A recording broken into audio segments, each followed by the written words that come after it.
Stand by. On the record. Halo Sobat Antara, selamat menyaksikan kembali podcast Antara on the record bersama saya Musdafar.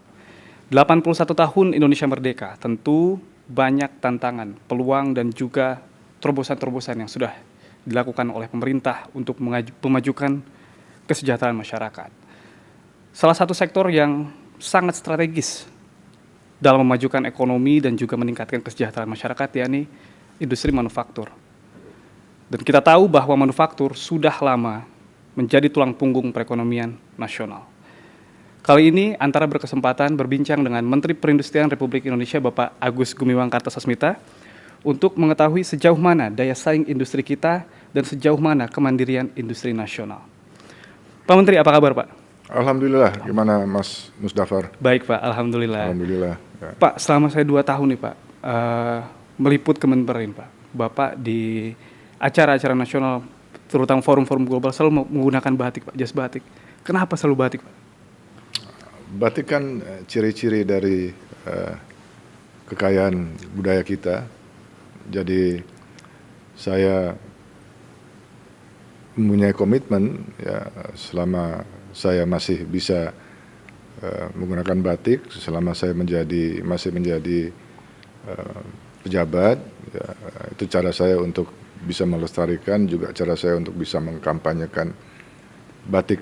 Karena batik selain merupakan kekayaan budaya kita, tapi juga memiliki nilai ekonomi yang tinggi. Oke. Berarti batik punya nilai ekonomi tinggi dan juga bisa turut berkontribusi terhadap ekonomi kita ya Pak? Pasti, batik. Ya. Oke Pak, tadi kan di prolog tadi Pak, saya sudah menyampaikan bahwa manufaktur merupakan salah satu tulang punggung ekonomi kita Pak. Nah, di momen kemerdekaan Indonesia Pak, bagaimana pemerintah melihat kinerja manufaktur sebagai tulang punggung perekonomian nasional? Mengingat Pak Presiden juga menempatkan industrialisasi sebagai asta-citanya Pak. Oke, terima kasih Sobat Antara, Mas Musdafar. Saya ingin menjawabnya dimulai dengan mengutip apa yang menjadi statement dari Begawan Ekonomi kita, Bapak Profesor Sumitro Djahadikusumo, di mana beliau dengan tegas mengatakan bahwa industrialisasi dan pembangunan industri merupakan kegiatan usaha untuk meningkatkan kesejahteraan masyarakat dalam arti standar hidup yang lebih maju serta mutu kehidupan yang lebih tinggi. Disinilah kita Kemenperin bergerak dari sebuah pernyataan, kemudian kami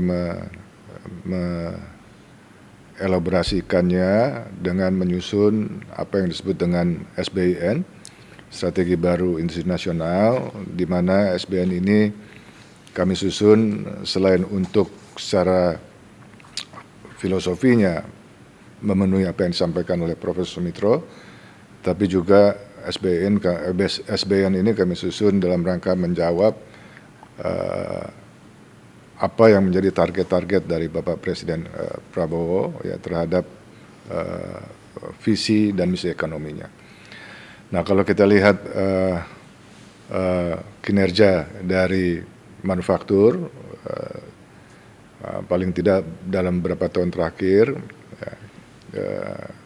ini merupakan sebuah momentum yang sangat baik ya untuk menyampaikan ke publik.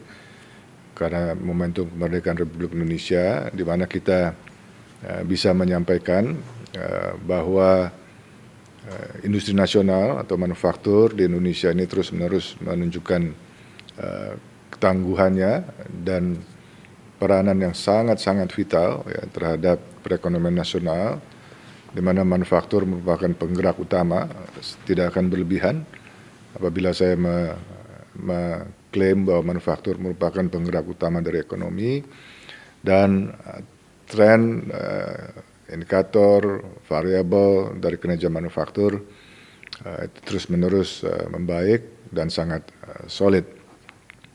Dalam rilis BPS yang baru kita ikuti baru-baru ini dinyatakan oleh BPS bahwa pertumbuhan IPNM, industri pengolahan non migas, pada triwulan kedua ini tumbuh 5,32%, ya, year on year.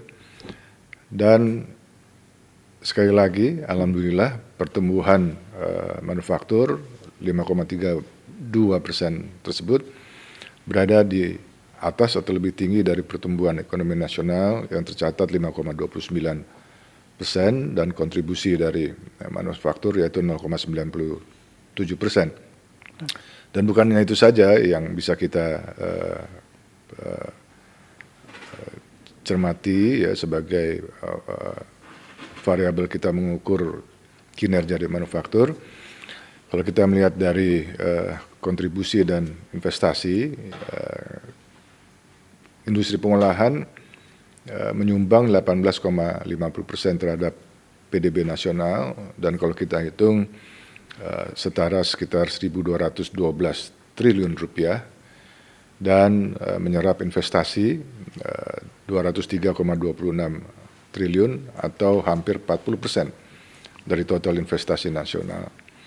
Kemudian kalau dilihat dari variabel penyerapan tenaga kerja dan ekspor yang menghasilkan devisa, sektor manufaktur menyerap 20,04 juta tenaga kerja, dan sepanjang semester 1 2026 manufaktur menyumbang 82,03% dari total ekspor nasional, dan ini nilainya sekitar 115,5 miliar dolar Amerika. Kita juga terus melihat bahwa indikator-indikator yang bisa kita lihat dari IKI, yang bisa kita lihat dari PMI, ini terus-menerus pada level yang ekspansif dan sangat solid. Selain itu, kita juga menyadari bahwa dominasi dari output manufaktur yang ada di Indonesia, penyerapannya ada di pasar domestik, ya, di mana pasar domestik menyerap 78,4% dari total output manufaktur nasional, dan hanya sekitar 20% total output itu yang diekspor. Nah, jadi kita bisa melihat bahwa pentingnya, nanti bisa kita elaborasi, pentingnya kita sebagai negara bisa memastikan ya, bahwa pasar domestik kita bisa terjaga, tetapi di sisi lain kita juga harus mampu membantu dan memfasilitasi teman-teman dari pelaku industri untuk bisa menembus pasar-pasar ekspor baru, penetrasi ke pasar-pasar ekspor baru. Jadi, Mas Mus, jadi secara umum industri manufaktur kita berdasarkan data BPS, tumbuhnya perkembangannya kita cukup baik, ya, walaupun kita harus akui ada disparitas ya, di antara subsektor-subsektor tersebut, dan untuk subsektor yang tumbuhnya rendah maupun subsektor yang masih kontraksi, tentu akan menjadi perhatian kita, ya, kita akan mencari cara agar mereka bisa lebih kuat, penguatan daya saing mereka, juga mencari cara agar mereka bisa melakukan proses produksi lebih efisien, dan juga perluasan pasar, akses pasar, baik itu domestik dengan perlindungan dan juga pasar ekspor. Oke, Pak, tadi kan berdasarkan data yang disampaikan oleh BPS tadi, di triwulan 2, manufaktur kita pertumbuhannya melampaui pertumbuhan ekonomi 5,32%, pertumbuhan ekonomi 5,20%. Nah, namun Pak, ada pandangan bahwa Indonesia itu sudah masuk ke dalam fase deindustrialisasi dini. Nah, komentar pemerintah seperti apa sih Pak terkait ini, Pak? Saya justru mempertanyakan dari berbagai pihak, bukan berbagai pihak ya sebetulnya, kalau saya bisa sampaikan hanya sedikit pihak saja, dan orangnya itu saja yang selalu mengeluarkan sebuah narasi yang mengatakan Indonesia sedang atau sudah masuk ke dalam tahap deindustrialisasi maupun deindustrialisasi dini. Ya, saya mau mempertanyakan cara atau metode atau teori yang mereka pakai sehingga mereka bisa menyimpulkan bahwa Indonesia masuk ke dalam fase deindustrialisasi maupun deindustrialisasi dini. Yang saya pahami untuk mengukur apakah sebuah negara sudah atau sedang masuk dalam proses deindustrialisasi atau deindustrialisasi dini, itu ada tiga cara, ya, tiga indikator dalam menghitungnya. Yang pertama adalah apakah sektor manufaktur di negara tersebut mengalami penurunan kontribusi industrinya terhadap PDB. Dan kedua, yang perlu dilihat adalah apakah pertumbuhan manufaktur di negara tersebut tertinggal jauh. Sekali lagi, tertinggal jauh dari pertumbuhan ekonomi. Dan yang ketiga, apakah ada pergeseran investasi di negara tersebut dari sektor manufaktur ke sektor-sektor lain, sebut saja sektor jasa. Semua tersebut terlihat, Pak? Dari tiga indikator yang menjadi pegangan kita dan secara teori, itu saya lihat tidak terjadi di tiga-tiganya. Ya. Kalau kita lihat dalam 4 tahun terakhir,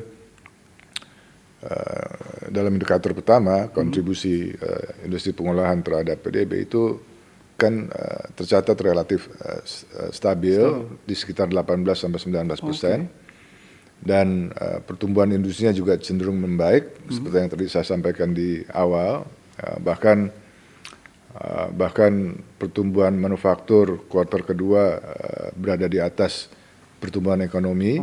Ya, dan kalau kita lihat pada tahun 2025 bahkan, yaitu pertumbuhan manufaktur berada di atas pertumbuhan ekonomi nasional dengan capaian tertinggi, dan ini terakhir terjadi yaitu pada tahun 2011. Jadi 14 tahun yang lalu. Ya. Kalau kita lihat dari indikator yang ketiga, investasi, ya, kita juga bisa mencatat ya, bahwa investasi yang masuk ke sektor manufaktur di Indonesia itu selama periode 2020 sampai 2025 itu stabil saja. Jadi 40% total investasi yang masuk ke Indonesia itu arahnya ke industri manufaktur. Nah, saya juga justru mempertanyakan yang tadi saya juga sudah pertanyakan, teori yang dipakai seperti apa, karena ada yang saya nggak perlu sebut teori siapa, tapi ada yang mempercayai bahwa kalau sebuah negara kontribusi manufakturnya di bawah 23%, maka itu sudah memasuki tahap deindustrialisasi. Nah, itu sebuah pertanyaan besar bagi saya, karena begini Mas Musdafar dan Sobat Antara, kalau kita bicara soal kontribusi, kita harus selalu melihat bahwa pie, kue dari ekonomi itu angkanya tidak mungkin bisa lebih dari 100%. Angkanya tetap aja 100%. Ya. Tidak mungkin 110%, tidak juga mungkin 90%, semuanya angka pie ekonomi itu harus 100%. Baru dari situ nanti dilihat kontribusi masing-masing sektor. Nah, kalau negara atau pemerintah itu suatu hal yang baik, tapi kalau negara dan pemerintah membutuhkan kontribusi manufaktur kembali kepada 25%, ketika terjadi pada zaman-zaman sebelumnya, sebut saja zaman Orde Baru, maka pertanyaan saya, sektor mana yang harus direndahkan? Siapa yang akan menanggung beban manufaktur harus di atas 25%, sektor mana? Karena menurut pandangan saya semua sektor itu penting. Ya, apakah harus membebani sektor perdagangan direndahkan? Apakah harus merendahkan sektor pariwisata? Ataukah harus mengurangi sektor pertanian? Saya kira nggak perlu. Saya kira nggak perlu karena sektor-sektor itu merupakan sektor yang sangat penting bagi perekonomian yang akan memberi dampak pada kesejahteraan. Jadi apa yang harus dilakukan oleh kita, ya, oleh pemerintah, ya, yaitu memperbesar pie-nya, memperbesar kuehnya menjadi besar. Tetap dia 100%.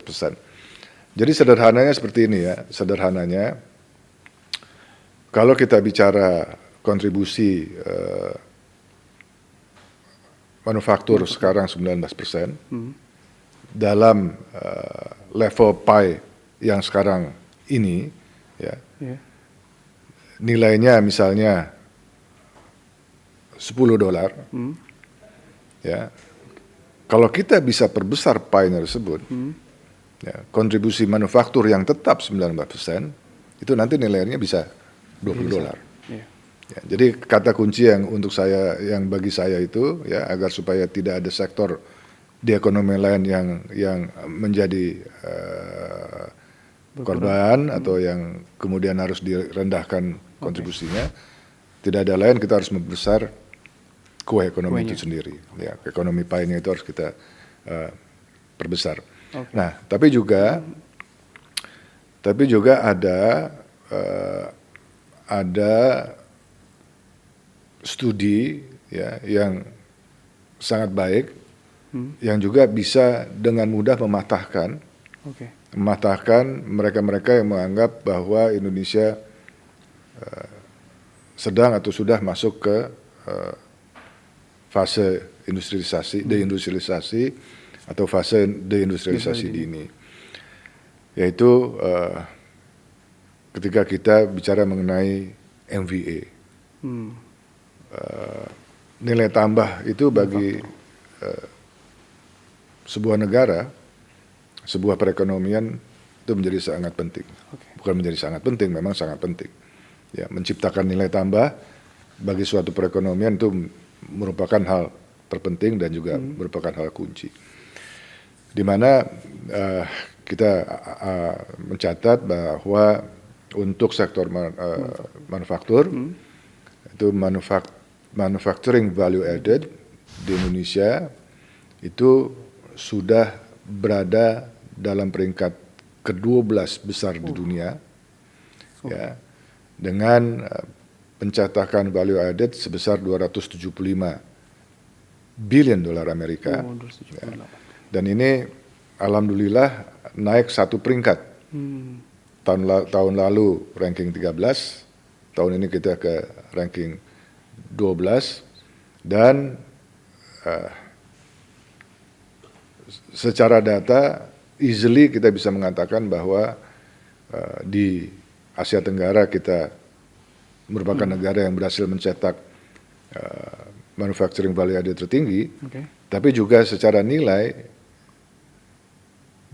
jauh lebih tinggi dibandingkan dengan negara-negara lain di ASEAN. Misalnya ranking kedua di ASEAN itu Thailand, mereka hanya mencatat angka 137 miliar dolar Amerika, sementara kita mencatat 275 miliar dolar Amerika. Jadi hampir setengahnya dari penciptaan nilai tambah yang ada di negara tersebut. Cukup tinggi ya Pak? Tinggi. Jadi sekali lagi apa yang tadi ditanyakan oleh Mas Mus, ya, Mas Musdafar, bahwa ada pandangan bahwa kita masuk ke dalam atau sudah masuk ke dalam fase deindustrialisasi itu terlalu mudah untuk kita patahkan. Oke Pak. Ya. Oke, tadi kan disampaikan juga oleh Bapak ada 3 indikator ya Pak, semuanya jelas tidak terjadi di Indonesia. Lalu Pak, the world is changing Pak. Sekarang dunia sudah mulai berubah nih. Tantangan terbesar Pak yang selalu dihadapi manufaktur dan akan dihadapi sekarang serta ke depan itu seperti apa sih Pak, dan arahan Presiden itu seperti apa sih Pak untuk memajukan industri kita Pak? Yes, the world is changing. I agree. Oleh sebab itu kita harus adaptif. Ya, kita harus bisa mengadjust ourselves sehingga kita bisa menjadi bagian dari perubahan-perubahan yang ada di dunia, bukan hanya menjadi bagian, tapi harus menjadi bagian penting ya, dalam perubahan-perubahan yang sedang terjadi di dunia. Tentu challenge dari challenge yang ada di atau yang dihadapi oleh manufaktur, kadang-kadang challenge-nya tersebut itu sebuah challenge yang belum pernah kita hadapi, suatu hal yang baru, tapi kadang-kadang juga challenge tersebut memang challenge yang terus-menerus ada, ya, yang mungkin belum bisa kita address, ya, atau yang mungkin walaupun dia terus-menerus ada, memang sulit untuk di-address. Misalnya, in certain level, menurut pandangan saya agak sulit untuk kita bisa mempengaruhi apa yang terjadi secara geopolitik, ya, yang sekarang terjadi antara Iran dan sebut saja Amerika.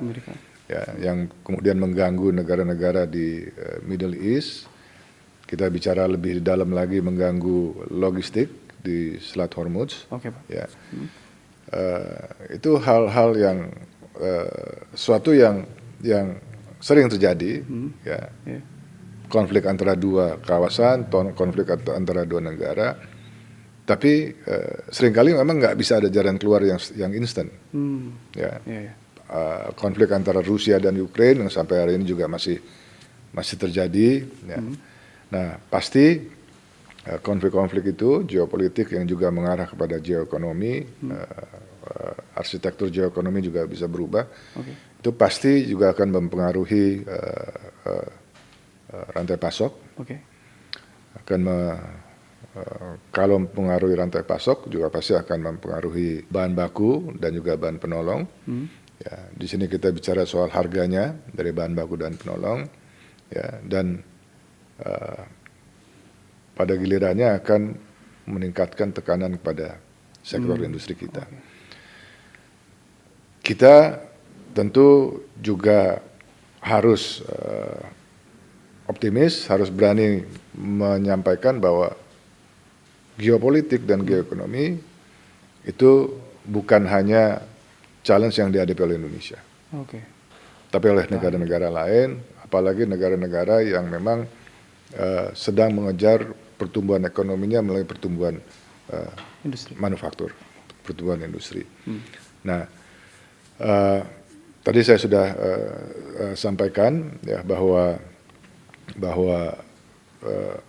dampak dari geopolitik dan geoekonomi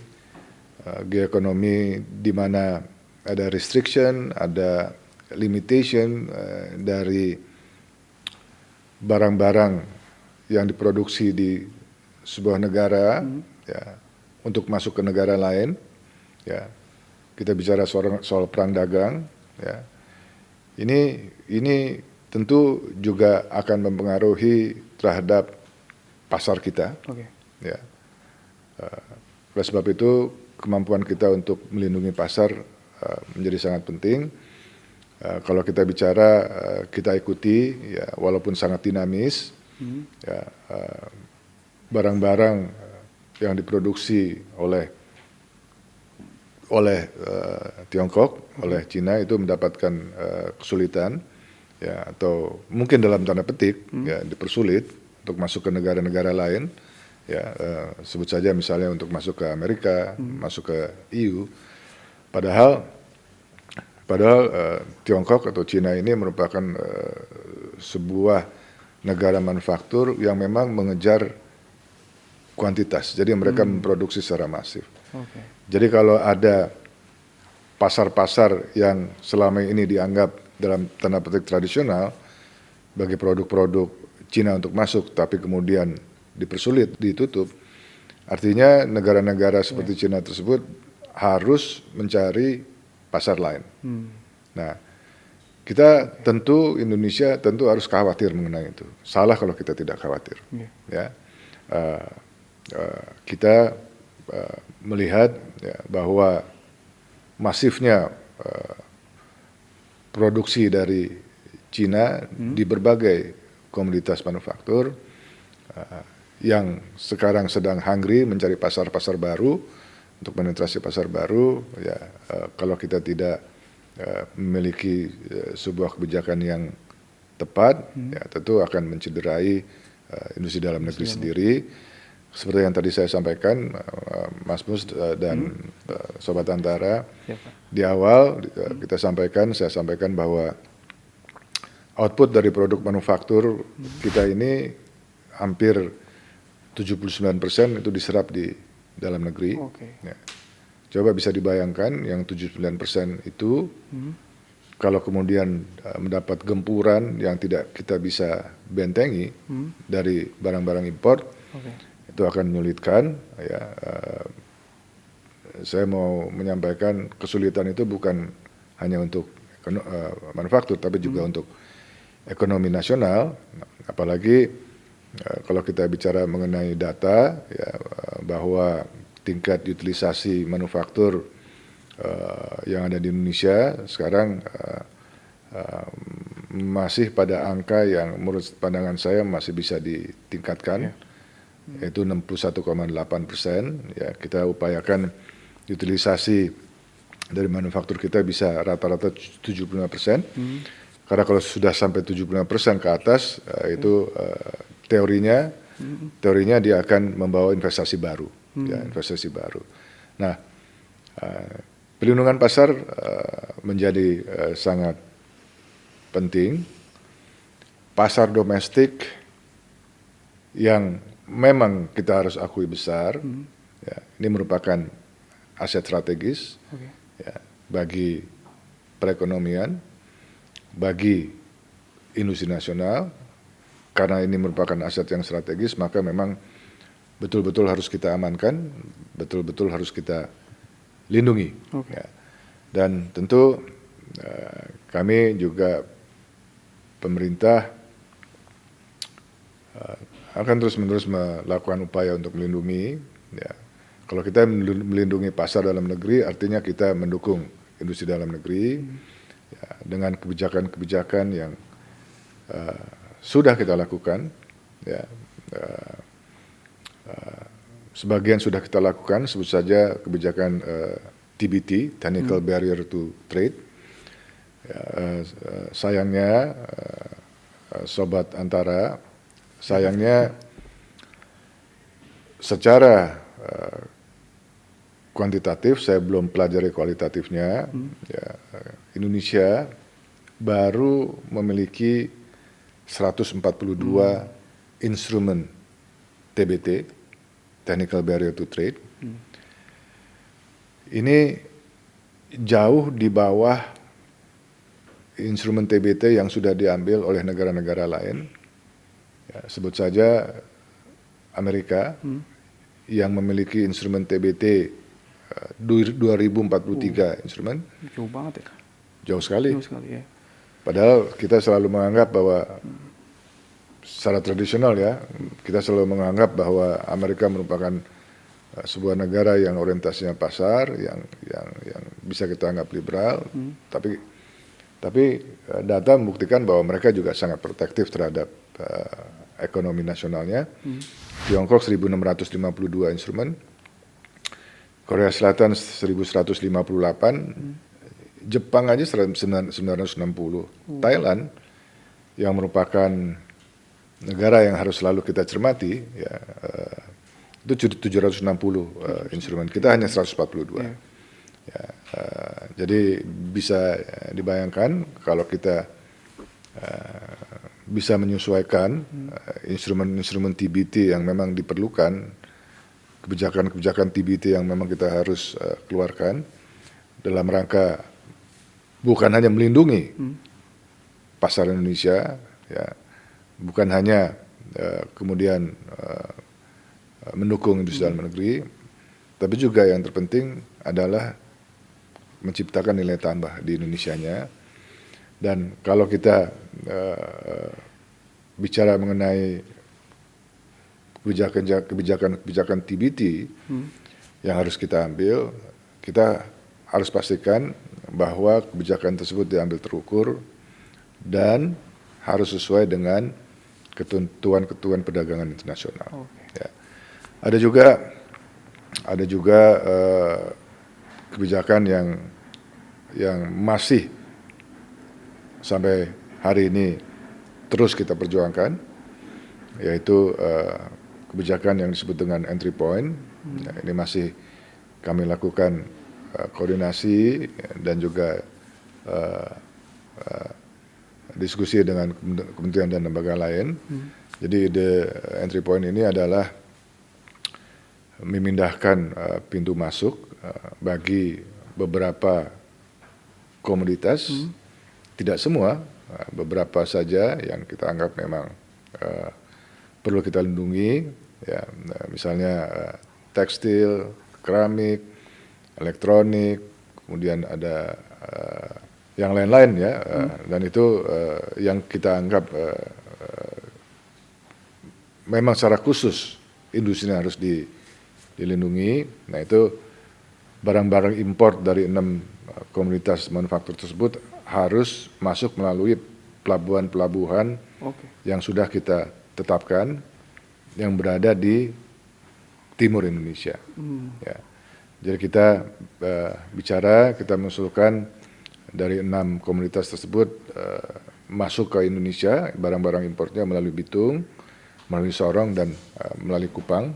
Ya, ini kita sudah usulkan dan menurut pandangan kami indahnya kalau memang nanti kita ambil kebijakan ini, indahnya bukan hanya untuk sektor manufaktur, tapi juga kita bisa bayangkan betapa akan jauh lebih cepat tumbuhnya daerah-daerah sekitar Sorong, daerah-daerah sekitar Bitung, daerah-daerah sekitar Kupang, ya, yang sudah kita tetapkan sebagai pintu masuk barang-barang impor tersebut. Itu akan ada kegiatan di sekitar pelabuhannya, ya, kemudian kegiatan-kegiatan itu merupakan kegiatan ekonomi rakyat misalnya, ya, misalnya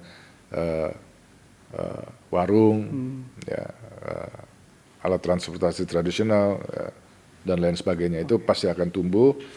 Dan juga indahnya akan ada percepatan pertumbuhan di sektor alat angkut kita, khususnya sektor perkapalan, ya, karena kita akan terapkan asas kabotas, sehingga yang selama ini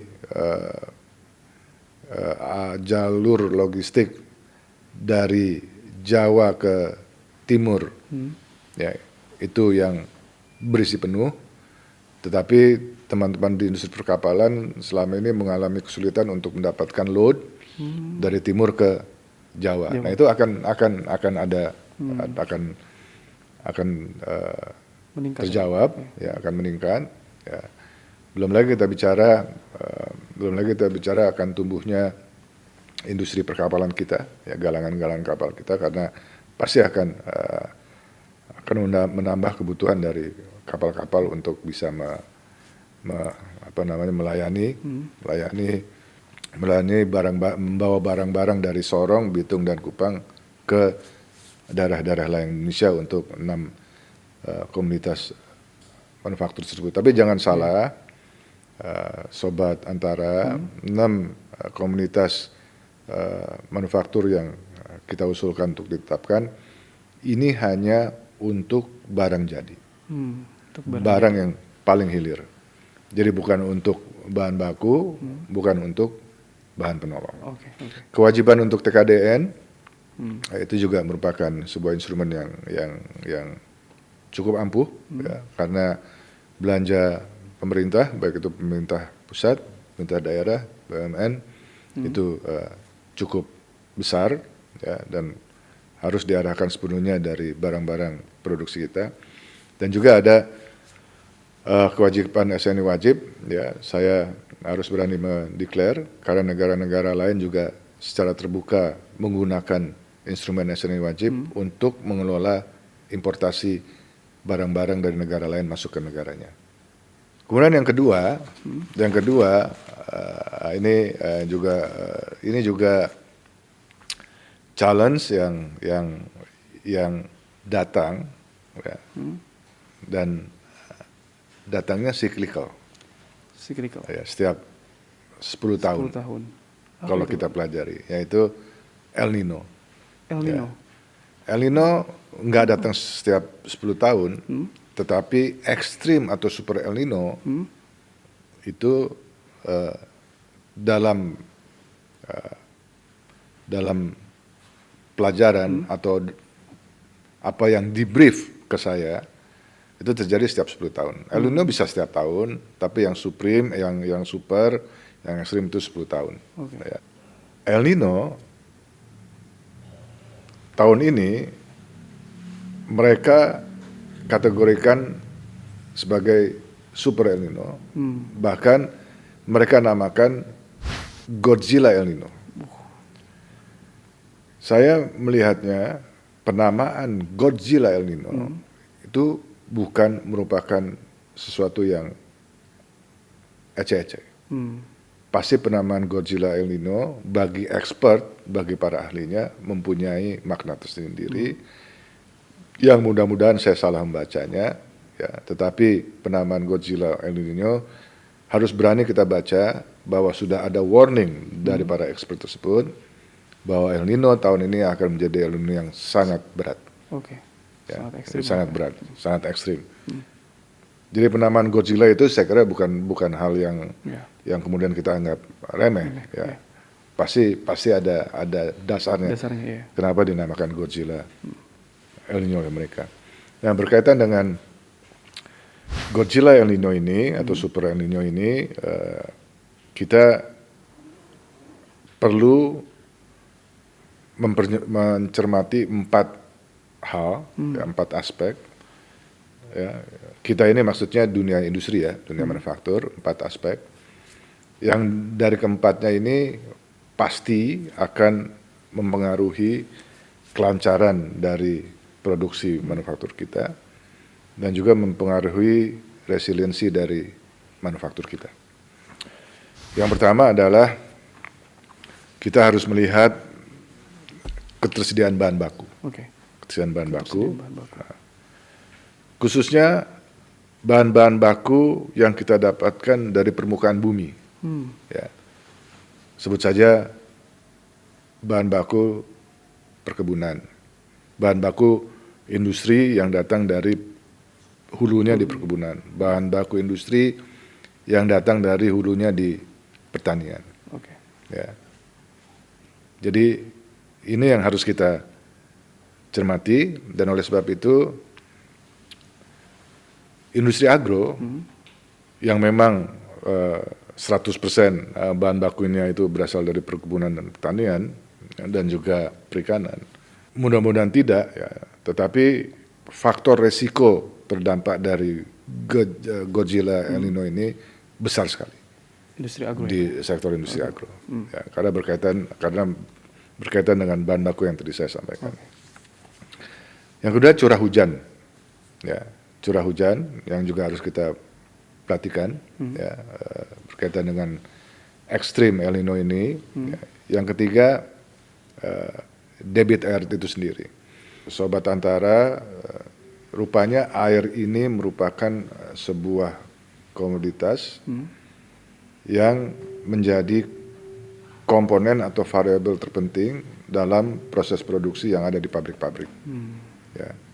Data yang kami dapat, ya, bahwa total kebutuhan air di kawasan industri yang ada di Indonesia itu sekitar 29 metrik kubik per detik. Besar sekali. Ya. Nah, jadi kalau ada gangguan dari suplai air, ya, pasti nanti juga ada gangguan terhadap proses produksi. Nah, kita juga kemarin saya mendapat briefing pemetaan, ya, di mana yang harus kita cermati kawasan-kawasan industri yang ada di Pulau Jawa. Ya. Lebih lagi kawasan-kawasan industri yang dilaporkan kepada saya di sekitar Sungai Citarum, karena sungai tersebut kelihatannya airnya sudah hampir kering, ya, dan padahal Sungai Citarum itu merupakan sungai yang esensial untuk mensuplai air ya untuk kawasan-kawasan industri yang ada di Purwakarta, Bekasi dan Karawang. Nah, sekarang kami monitor seperti apa suplai air untuk kawasan-kawasan industri yang ada di tiga kabupaten kota tersebut. Yang tentu yang keempat yaitu suhu atau temperatur yang ekstrim. Ya.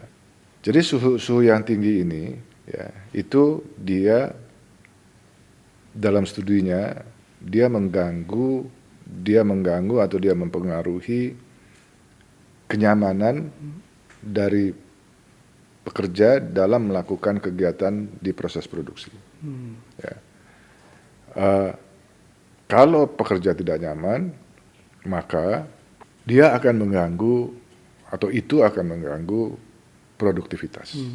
Ya. Ketidaknyamanan dari para pekerja itu bisa kita lihat dari physiological factor. Ya. Kalau panas, terlalu panas, ya. Kalau panas saja sih masih bisa dihandle ya, tapi kalau terlalu panas, ekstrim panas, suhu yang terlalu panas, itu akan mengaruhi physiological factor, ya. Seperti dehidrasi, ya. Juga heat stroke, ya. Fatigue, itu akan lebih cepat. Ya. Belum lagi kalau kita bicara soal kognitif dari para pekerja yang ada di lapangan, ya, dari para pengambil keputusan yang ada di pabrik-pabrik. Ya, karena kognitif itu pasti juga akan berkaitan dengan cara mereka mengambil keputusan. Ya. Menariknya ada studi, ya, studi yang dilakukan oleh Callahan and Mankin pada tahun 2023. Ya. Mereka mempelajari efek dari El Nino tahun 1997-1998 terhadap global economy growth, jadi pertumbuhan ekonomi dunia. Jadi apa efek dari El Nino yang kita waktu itu hadapi 97-98 terhadap pertumbuhan ekonomi dunia. Studi mereka mengatakan bahwa kerugian dari pendapatan global itu mencapai 5,7 triliun dolar Amerika dalam 5 tahun. Oke. Pak, ini pertanyaan terakhir nih Pak. Tadi kan sudah disampaikan juga bahwa Kemenperin sudah melakukan mitigasi terkait isu-isu yang bahkan El Nino pun sudah dimitigasi oleh Kemenperin. Pertanyaan terakhir nih Pak, apa agenda besar Kemenperin Pak dalam mempersiapkan sektor manufaktur agar bisa menang dalam persaingan pasar global? Ada 3 agenda. Yang pertama adalah transformasi menuju industri hijau. Yang kedua, penguatan supply chain dan value chain. Yang ketiga, bagaimana kita bisa mempersiapkan industri kita ya, dalam era ekonomi halal, ya, dalam era industri halal. Nah, 3 ini yang menjadi fokus kami, fokus saya ke depan untuk mempersiapkan industri.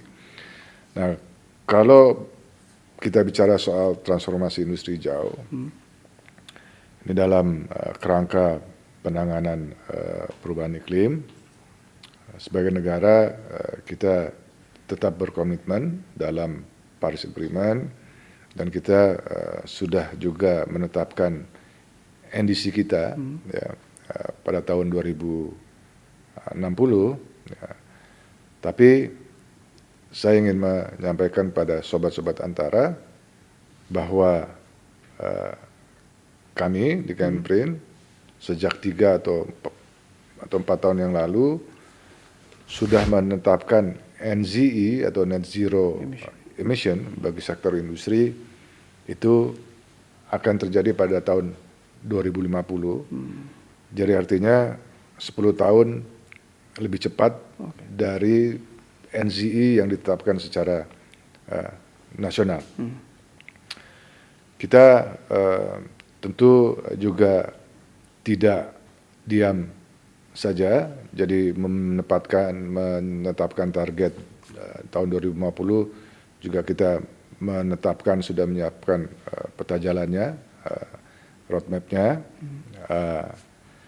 Kita akan memfokuskan kepada 9 subsektor manufaktur yang memang secara Pareto, secara general dia memberikan kontribusi terhadap emisi itu cukup besar, yaitu 9 subsektornya industri semen, pupuk, pulp and kertas, logam, kimia, tekstil, keramik dan kaca, makanan minuman, dan juga otomotif. Kita akan memang roadmap-nya sudah kita siapkan yang fokusnya terhadap 9 subsektor industri tersebut. Sebagai catatan memang khusus untuk sektor TPT, tekstil, kita mempertimbangkan untuk memberikan fleksibilitas. Karena apa? Karena memang tekstil merupakan subsektor yang itu saya sampaikan tadi bahwa perlu ada penanganan khusus, perlu secara khusus dilindungi, ya, dan dia merupakan padat karya. Ya.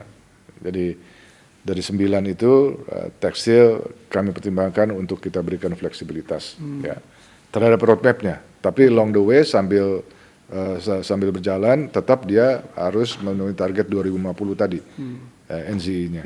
Ya. Nah, kemudian yang kedua tentu yang menjadi penting bagi kita adalah penguatan supply chain sama value chain.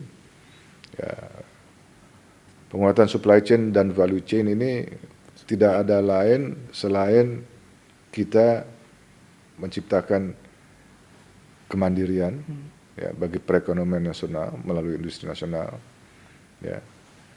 Sedangkan penguatan supply chain dan value chain juga kita ingin agar Indonesia bisa menjadi kekuatan rantai pasok yang kredibel, yang terpercaya bagi dunia. Ya. Jadi selain meningkatkan kemandirian, kita juga ingin dunia melihat kita sebagai pusat atau sumber dari rantai pasok. Yang ketiga, ya kalau tidak berlebihan saya ingin menyampaikan dengan istilah ekonomi halal. Ya, karena di situ ada manufakturnya. Tren dari halal market itu datanya menunjukkan bahwa setiap tahun terus-menerus meningkat. Dan meningkatnya cukup eksponensial. Ya. Secara global. Ya. Saya nggak tahu, ya saya tahu, tapi datanya mengatakan bahwa market halal global itu terus-menerus naik. Dia tidak pernah turun. Ya. Sehingga market yang terus-menerus naik itu, global market halal yang terus-menerus naik itu terlalu bodoh kalau nggak kita bisa manfaatkan. Ya. Bukan hanya karena kita negara muslim terbesar di dunia, kami memperkuat industri halal kita ini hanya karena satu hal. Karena kita harus menang dalam perang ekonomi. Kita harus menang dalam perang dagang. Ya. Karena kalau kita menang, yang tadi disampaikan oleh Profesor Sumitro di awal, itu akan berpengaruh kepada kesejahteraan masyarakat. Ya. Nah, jadi trennya yaitu data yang disampaikan oleh SGIE, ini State of the Global Islamic Economy. Ini reportnya cukup baru, ya 2025-2026. Ya. Ini mencatat bahwa konsumsi umat Muslim dunia pada 6 sektor ekonomi syariah, yaitu makanan dan minuman, farmasi, kosmetik, modest fashion, pariwisata ramah muslim, media dan rekreasi. Bayangkan 2,60 triliun dolar Amerika. Dan mereka proyeksikan, SGI ini proyeksikan akan meningkat ke angka 3,56 triliun dolar Amerika pada tahun 2029. Itu angka yang harus kita rebut. Kemenangan perang ekonomi kita kalau kita bisa rebut angka itu. Ya. 3-4 tahun yang lalu saya mendapat laporan bahwa ada beberapa komunitas ya, yang bisa penetrasi ke pasar-pasar halal, padahal produk komunitas tersebut diproduksi oleh negara-negara yang notabene penduduknya bukan penduduk Islam. Brazil, ya misalnya, Cina, ya. Tapi mereka sudah mempunyai penciuman yang lebih panjang bahwa tren global adalah menuju ke halal market. Halal ekonomi. Nah, tapi sebetulnya Indonesia sendiri nggak jelek-jelek amat. Ya, kalau kita bicara kemampuan kita untuk memproduksi produk-produk halal, ya, walaupun secara agregat SGIE Indonesia ini berada pada peringkat keempat dunia. UAE menyalip kita. Sekarang UAE ada di peringkat kedua. Ya. Hanya saja kita tidak perlu khawatir disalip oleh UAE karena kita bisa melihat penyalipan oleh UAE ini hanya tidak akan sustain.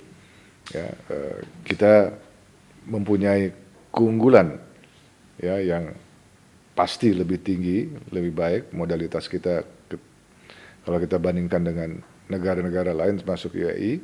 Ya, kita core strength kita ya, berbeda dengan UAE. UAE kan keuntungannya dia adalah capital hub, harus investasi masuk sana, ya. Transaksi keuangan syariah ada di sana. Tapi mereka nggak punya produksi. Ya, core strength kita itu adalah di produksi, ya, di perusahaan solid, ya, sektor real, dan juga industri manufaktur halal kita.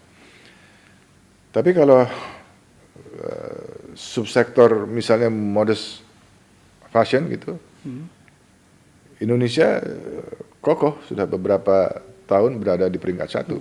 Ya. Sudah berada di peringkat 1, alhamdulillah skornya juga naik. Dari 106,8 menjadi 113,9. Ya. Itu suatu hal yang menggembirakan. Ya. Di halal food, makanan halal, ya kita bisa berhasil naik ke peringkat 3 dunia. Ya, sebelumnya kita masih berada di peringkat keempat, skornya melonjak naik dari 78,8 menjadi 83,9. Kemudian juga di farmasi dan kosmetik halal kita mempertahankan posisi kita di peringkat keempat dengan raihan skor 72,8. Ini masih bisa kita tingkatkan, ya, masih bisa kita tingkatkan. Kita juga sama dengan yang lain-lain, ya. Jadi bukan klise, faktanya populasi kita 80% kalau saya tidak salah itu penduduk Muslim. Yeah. Jangan biarkan ya, produk-produk halal dari negara lain juga membanjiri pasar kita.